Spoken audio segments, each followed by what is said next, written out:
once said, as we look ahead into the next century, leaders will be those who empower others. Hello, everyone, and welcome to Nerdy Optometrist, a podcast channel for all things optometry. And this is your host, Ukti Vora. Today, we have an incredible leader who is actually empowering all of us for years in the eye care industry. And it's a pleasure to sit across with him and discuss and learn a lot about his motivation, his journey, and some more insights about his personality as well. But before I go into the introduction, I would want to do a huge shout out to Eye and Ear for supporting this episode. I'm sure many of us are aware how eye care and ear care can go hand in hand. And Eye and Ear now offers a solution, just like prescribing, reading glasses. Similarly, you can offer hearing aids to the patients. To learn more about it, you can check out the description below. So many of us already know Dr. Alan Glazier. He definitely is a celebrity in the eye care industry. He needs no introduction, but just as a formality, I'm going to give a brief introduction about his journey. He's the founder and visionary behind ODs on Facebook, the eye care industry's largest and highly engaged eye care organization. Trust me, while we all struggle on getting few thousand followers, he has 44,000 members in these groups, and not just there, they're all actively involved in engaging in conversations. He's a founder of Shady Grove Eye and Vision Care in Rockville, Maryland, and a partner business development executive in Kepler Vision. In 2019, he was honored as commencement speaker at the New England College of Optometry and awarded a presidential medal. In 2021, when we were all struggling to, going through this whole pandemic, he was tied at number 2 on Newsweek's list of America's best eye doctors. And in the same year, he was presented with American Optometric Association's Social Media Advocacy Award. Trust me, many millennials are still struggling how to use social media, while he's getting awards on, how to advocate it. He's presented over 100 lectures on clinical and practice management, authored 2 books, and wrote over 50 journal articles. I have no idea how he's managing to do so, but I'm sure we'll learn more about it in the episode. Not just that, he's been interviewed by CNN, NBC, CBS, Entrepreneur Magazine, and he is the father of 2 amazing boys. With this short, brief introduction, a warm welcome, Dr. Allen, to this episode, and welcome to the Nerdy family. And thank you so much. Thank you for having me. I'm happy to be here. Perfect. So I'm going to start with my favorite question, that how did you bump into optometry? Was it an accident, or did you already know you want to be an optometrist? It's complicated, but I'll make it as simple as I can. My father was an optometrist, Okay. but because of that, I didn't want to become an optometrist. You know how you are when you're that age. And I wanted to be a vascular surgeon.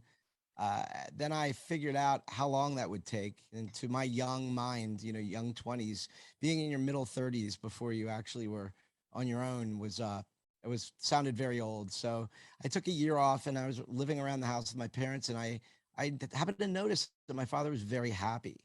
And a lot of my friends' parents weren't happy with what they did. And so as the first time I probably noticed that, and he was super happy. And so I ultimately decided optometry was a great career because it was medical. We could treat with medicine. And if I could be half as happy as my father was, it would probably be a very valuable and great career. And turned out to be that way. Absolutely. I'm sure anybody who is bumped, you actually had a background. I know many people or many guests I have interviewed, they're like me, who bumped into this profession, and we have loved the opportunity that optometry has given us for sure. But good to know how you started off not being part of optometry, and now you are a superstar in the community. Well, actually, I really was, because my father was very active in the associations, and there were optometry meetings at our house, and I knew all his optometry friends. So I was around it and I was Mhm. exposed to it. I even worked at his office as a teenager. So I wouldn't say that I bumped into it in any way, but I didn't think that was where what my path would take me, and it did. Wonderful. So I know I did give a brief introduction, but there are a couple of other things which I'm aware that you're doing. In 2020, you were appointed as the board of trustee for NECO. You are an inventor of 7 issued patents and 4 patents application in computer science and ophthalmology. You also sit on corporate boards inside and outside the industry. You also organize fundraisers and have already raised over $125,000 in eye care related to charity causes. I don't know how you manage all these roles and what is your motivation behind it. How do you manage all this thing together? Well, thank you. You're giving me more credit than is due. I didn't do all that last week. I did it over a long career. So so it's spread out. And some of the things in that list I don't have to do anymore, and some I'm still doing. And some of them were just honors and awards, which were easy to accept. Thank goodness. Very fortunate that way. I I keep myself busy. If I'm not busy, I'm going crazy. So, but not lately. In the past 2 years since COVID, I've tried to learn how to be more zen about life and not keep every minute filled and try and live in the moment. And that's been a big focus of mine. But as I was coming up, I was very ambitious, and I really wanted to make a difference in optometry and make a difference for my colleagues and for the industry at some point. I didn't know how I was going to do it, but I just kind of didn't follow any path. I kind of blazed a trail with some opportunities that came up. For instance, one of the funny things is that I ended up being this social media guy where when I started optometry school, social media didn't exist. Mhm. So there was no way you could have planned that. You know what I Right. mean? Like I just saw an opportunity. I was using it to market my practice very intensely. And people started to notice what I was doing and started wanting me to talk about it and write about it and help them do it, marketing wise. And that was kind of my launching pad to getting known out there. Right. I think that's so true for many of us. Like, we had no idea or expertise that we want to be on social media. I never used Instagram before I started Nerdy Optometrist. I, in fact, wanted to not even have an account on Instagram or, get on a video for whatever reason. But here I am talking to you and doing a video recording. So I'm sure we all start somewhere. But what you highlighted, I think, is so important to have passion and the fact that you wanted to make a difference. You don't need to know the answers when you start, but that whole idea or intention to do something for the community, do your best. I think that is very important for all of us. We're always looking for answers, but it's all about starting somewhere. And having fun doing it is important as well. If you're not having fun, what's the point? Absolutely, absolutely. You have nailed it. I mean, since we've started talking, you see that, I'm smiling and you add that fun element into the conversation. So I can totally see, how you focused on fun for sure. Yes. So you definitely did so many roles, and it could be overwhelming, when you're transitioning from one role to another or trying to, even provide something back to the community. What were your major roadblocks throughout this journey? If you had to highlight some or something that you felt was difficult, and how did you overcome it? Yeah, that's a great question. It gets a little personal. I don't mind getting a little personal here too. I can think of one or two. The big one though was but as I told you, my father was an optometrist. He had a small private practice. It was a one doctor, one employee, focused mostly on vision training in a town near where I am now. And when I got out of school, I worked with him 1 or 2 days a week to have the opportunity to work with him and learn from him because he was a tremendous mentor, and he was very well respected, a great clinician, and he loved taking care of children's vision problems. So I learned a lot of that from him. In the meantime, though, like I said, I'm ambitious. I'm an entrepreneur, and I wanted to do my own thing and see what I could do also. So I started a practice about 10 miles away, and I was hustling. I was working some retail jobs to bring in as much money as I could while I did these two things and built the practice up. That was in the end of 1993. In 1995, while I was still in this situation, my father passed away in his sleep. Suddenly, he had no real health problems we were aware of that may have caused it. It was just a shock.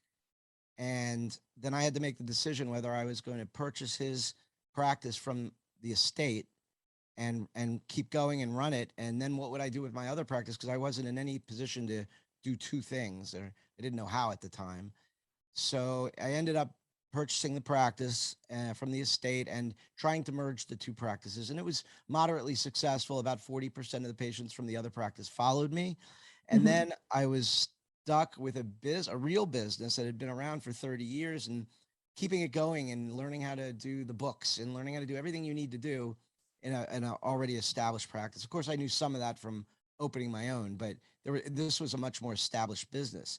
And that was, I wouldn't call it a setback. It probably was a great opportunity for me to learn and make mistakes and not make them again and grow. And then I grew the practice into what it became, what it is now. And that was a great, so that was, it was a challenge. I don't know if I call it a roadblock, but at the time it sure was a roadblock because I was Mhm. left without my mentor, without my support of my father, my parental figure. So that was something else.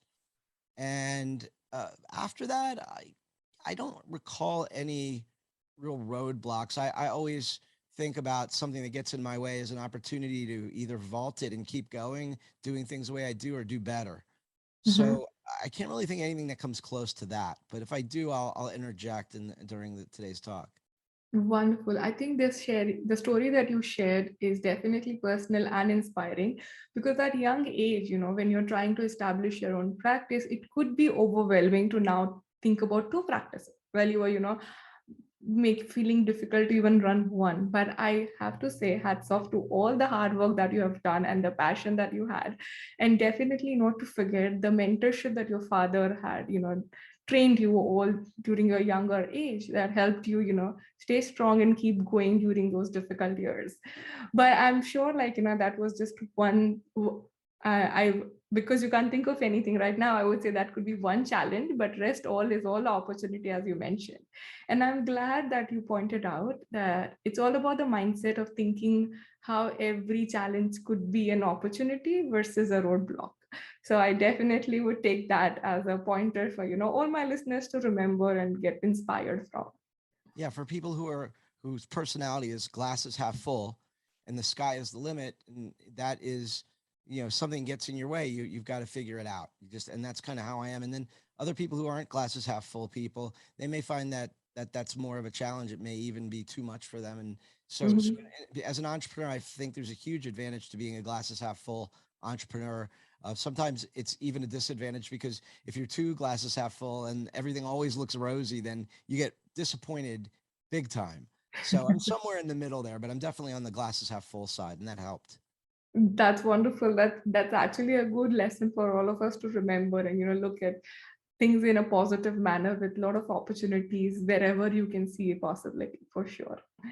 Now, you did mention briefly, how social media was not part of your optometry school, or you didn't even know, how to navigate through social media. You did that to promote your practice. But now you are the visionary and the founder of ODs on Facebook.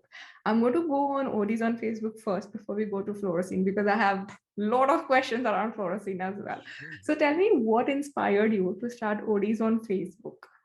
So I love networking and talking to colleagues and learning from them, from their experience, and sharing and asking questions. And that was done in the mid 2000s, early 2000s, in an online community that was kind of like an old fashioned forum where you had to log in, and there were, like 19,000 optometrists and other people in there having these discussions.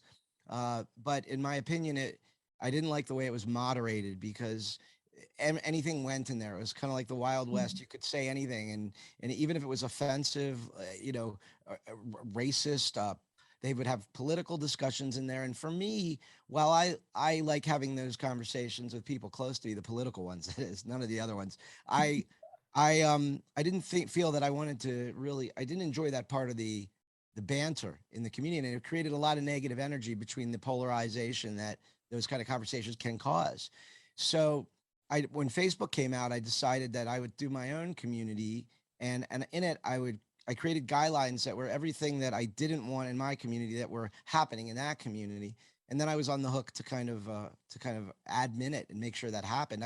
But I only invited 40 people, and they were 40 of my closest thought leader or people I admire in the industry, friends, to grow this group. And I didn't understand that they could invite more people. So I went into clinic that day after setting the group and laying down the guidelines.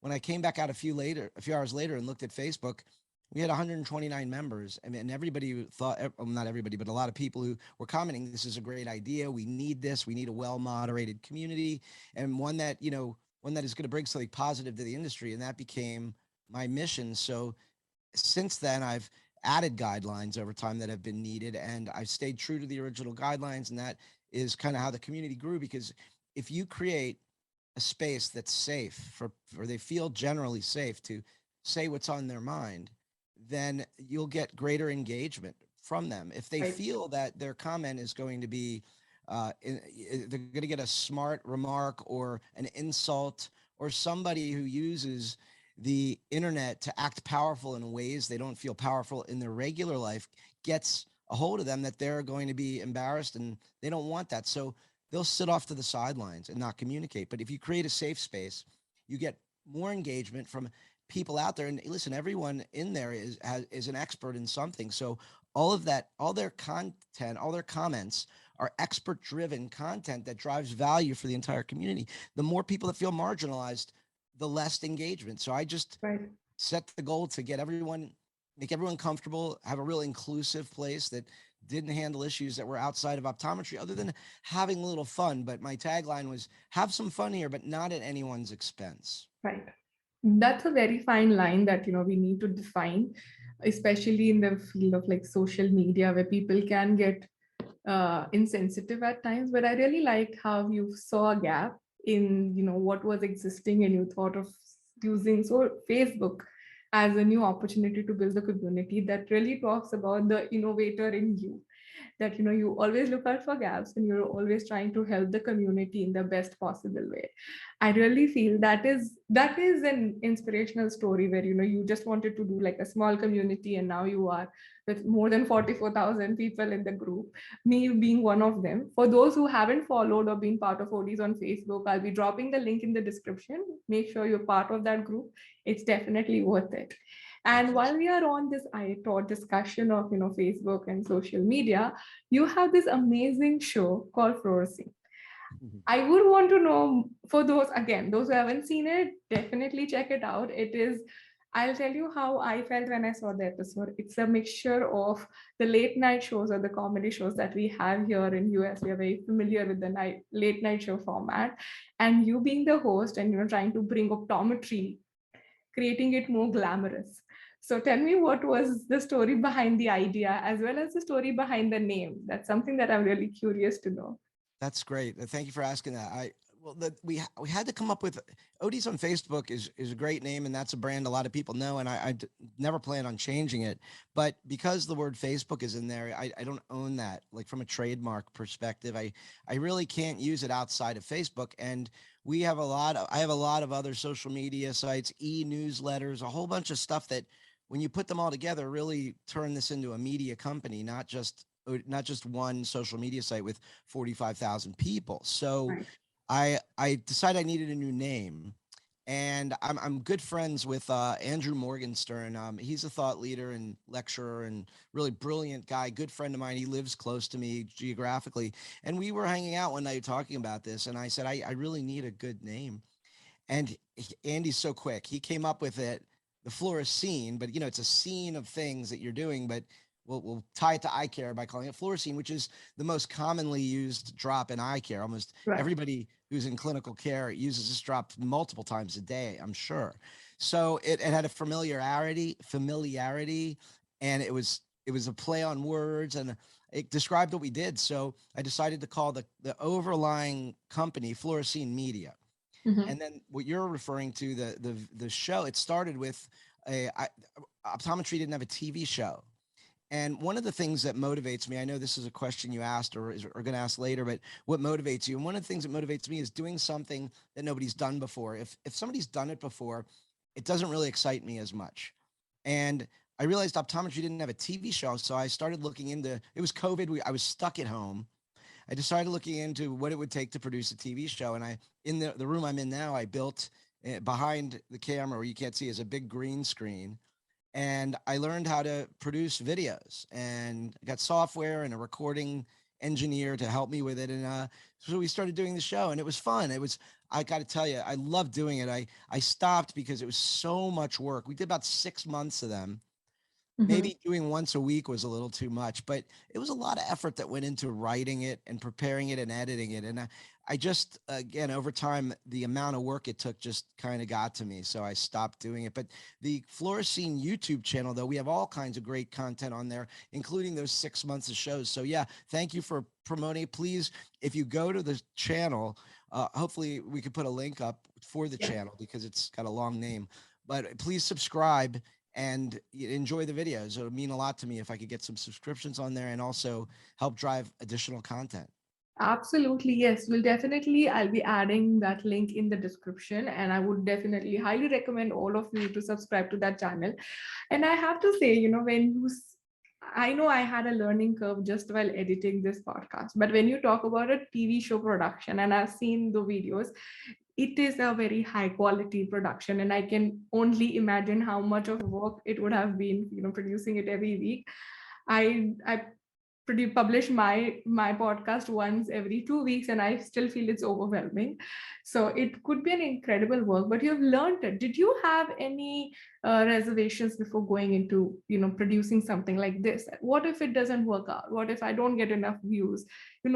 It's too much of work, let me not invest so much of time. Or were you just excited to try out this new idea? I'm sure some of those thoughts went through my head, but my brain doesn't work that way.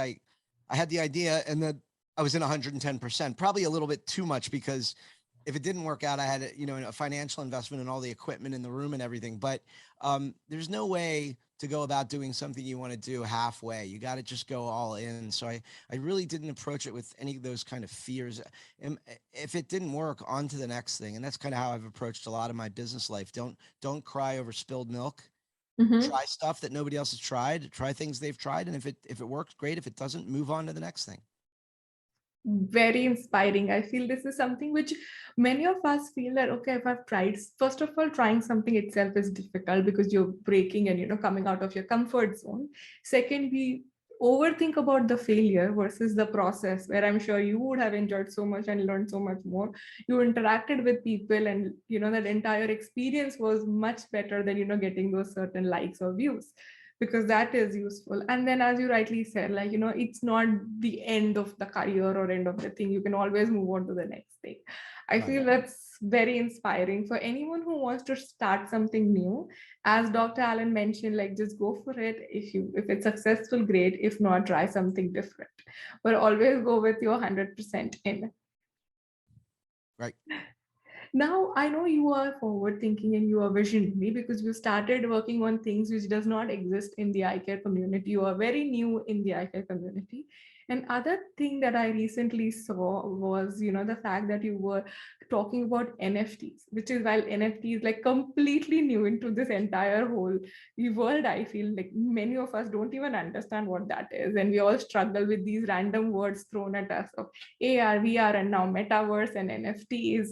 How did all that thing come together, and what was your inspiration behind putting all these technologies and new words into eye care? Tell us a little more about it. It's funny. Up till just a couple of years ago, I was always up on all that stuff. Everything new, I had to know it, and I had to get on it before somebody else did if I needed to. And that was up until a couple of years ago. So within that time, NFTs started to gain traction and things related to the metaverse and blockchain. And I started to learn about it, but like I said, I got tired of it. I figured maybe I'll leave this to the next generation. And then our company was approached by an industry innovator and friend of mine who runs the company called called Monocool, spelled Monokul. And this is someone who I really trust and a very good friend of mine. And he was getting involved in NFT creation for the Mhm. industry and for marketing purposes and for companies on the retail side. And it was really interesting and neat. And we met and we talked about what he was doing. And then someone involved with the company had thought that it would be very cool if we could create some NFTs that added some value to people's experience through our communities. Mhm. And the first shot at that was our effort at Vision Expo at our party. Yeah, I thought if we tied it to the party and the event, it would be a really fun, cool kind of giveaway thing, and people really responded well to it. We had over 120 people submit a it was like a raffle kind of, Yeah. to win an NFT. And then at the next party, those people will get some benefits. We'll have a pre-party for those people where they'll have a little more one-on-one time with me and my team, and we'll try and add additional benefits to the people who won that. And it also was a good way for me to figure out how they really work and what they can be used for and how we might use them in the future. So it was just fun and it was an interesting thing. And this company Monocool, go check them out online and see what they're doing, because they're doing it in the eye care industry, and it's fantastic. That's good to know, and I'm so excited to definitely drop that link as well. So do check out. There'll be several links in the description. Everything that you definitely would want to check out. But this whole idea of NFTs in the eye care industry definitely sounds very interesting for me, and that's why I wanted to touch base with you and see what was your experience. And I'm glad you did this entire raffle to bring that into the limelight of our industry as well, because we definitely hear it outside eye care, but whether it's blockchain, whether it's AR, VR, AI, all this is eventually going to impact each and every industry. So I'm glad you introduced us to this world of NFTs and what all can be done within the industry. Yeah, I look forward to doing more with it too. And I think that there's a lot of hype around it. I think some of the things that they're saying about it are going to happen and they're great, and other things just aren't going to come through. But who knows? We'll have to see what the future of these are. Absolutely. Who would have thought, we would be sitting and recording and the world will go virtual for 2 years. So definitely a lot of things can happen, with this changing times for sure. Right. So we did learn a lot about your journey, your background, but now I'm going to diverge into our fun segment. Just like you mentioned, right? Fun is really important and part of everything that we do. So I do have a quick round of rapid fire, well, where I'll be sharing few questions, and all I want you is to answer the first response that comes to your mind. Uh-oh. Okay. It's going to be fun, I promise. Okay, good. All right. Are you ready for the rapid fire? I'll let you know after. All right, with that, let's go. Tell me about your favorite destination. Oh, my favorite destination. So we used to go to St. John's, the island in the Caribbean, was a kind of my happy place. Mhm. But it got destroyed in a hurricane, which was terrible. So now I guess I would say the Amalfi Coast in Italy would be my now happiest place. Far away. Amalfi Coast is beautiful for sure. Really Uh, beautiful. right. Your hobby or something you do in your downtime, nothing related to optometry, something Oh, outside my optometry. biggest passion is music, and I both listen and play. I haven't played in a long time, but I used to play a lot. I'm going to pick it up again now that my time is opening up. And I love to attend live music, so that's a very big thing. Outside of that, some sports. I like going to the gym. I like skiing very much, and some ball sports. But that's pretty much it. Wow, that's wonderful. With all this thing, you have so many hobbies and things that you explore. That's really inspiring. Uh, your favorite food or cuisine that you really enjoy? You know, I'm not saying this just because I'm on with you. This is the truth. But my favorite number one food is Indian food. And my favorite number two food is Korean food. So you could see I have a thing for spice. Absolutely. I Yeah. can totally see that. But I'm glad you said Indian food. I know it's home food for me. So yes, definitely Indian food. I could eat it every day of the year. I'm sure I wouldn't feel as great as I do not eating it every day of the year, but I could. And I've been to India, and I've been to Bangalore, where I was taken around by somebody who knows the city really well and is well regarded in the city. We went to some of the finer restaurants, so I got to taste things that you could never get where I live, and it was great, a great culinary experience. Wonderful. Oh yeah, Indian food is definitely very diverse. Every city, every state will have completely different variety of food that we offer in Indian cuisine for sure. And now I know you do interview a lot of guests and celebrities, but if you had to interview a person dead or alive outside the eye care industry, who would that be and what would be the question? Wow, that's a tough one.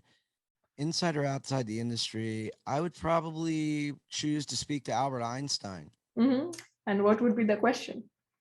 Well, I'd, I probably want to have a casual conversation. We know everything about him and his science, and the things that I can't understand that I've studied or looked into now because I was into physics for a while. I'm not going to understand. I wouldn't even try to.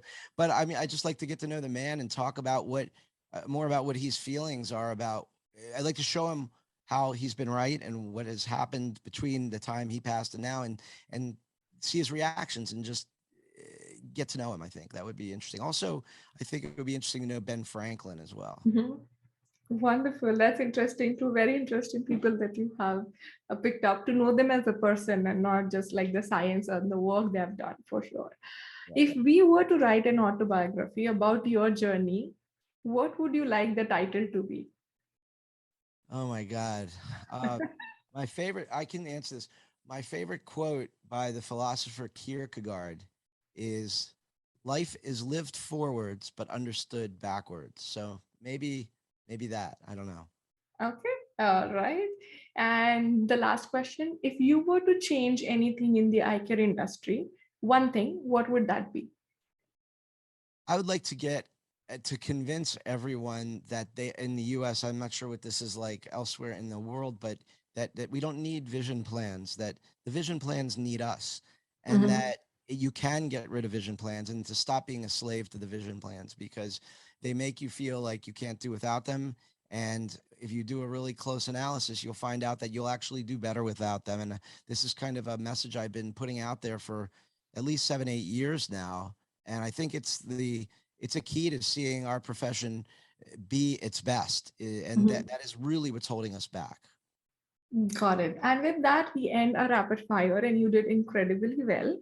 I hope it was fun and not stressful. Yes, it was fun. It was fun. The book naming thing, yeah, I still have to think about that, but I'll stick with what I said for now. But that is a good question for you to do something next, right? We would like Right. to document your journey and have your book that we could read for sure. Okay, deal. Wonderful.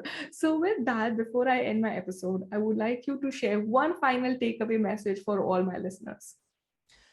Okay, well, uh, I think probably I would start at that quote that I said, which is life is lived forward but understood backward. I want people to know that probably every successful person out there and people who feel they're successful have failed more than they've succeeded to get to where they are.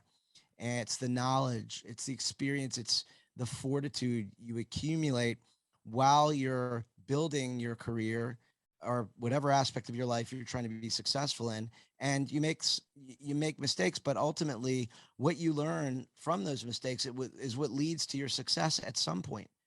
And you can't plan on anything down the road. The path to becoming an optometrist is very well established. That is, you go through education from here to there and you pass your tests, you get your degrees and you're an optometrist. But what happens after that is not a path that is followed. It's a trail that's blazed. And that's why the unknown, you have to be willing to accept things and bring them into your life, try them, try other things if those things didn't work out, and don't cry over spilt milk. Don't be afraid of making those mistakes, because ultimately when you make those early enough in life, those are going to be responsible for you not making the same mistakes in the things that you succeed in. um, it reminds me of another quote. The poet Robert Frost said famously, the only way out is through. And we're in this life and we're pushing through it, Right. and you're not going to get out of any situation or get to where you want if you let things stand in your way. You just, like I said before, you have to move through. So, um, run like an antelope out of control. That's one of the things I say. Just go for it.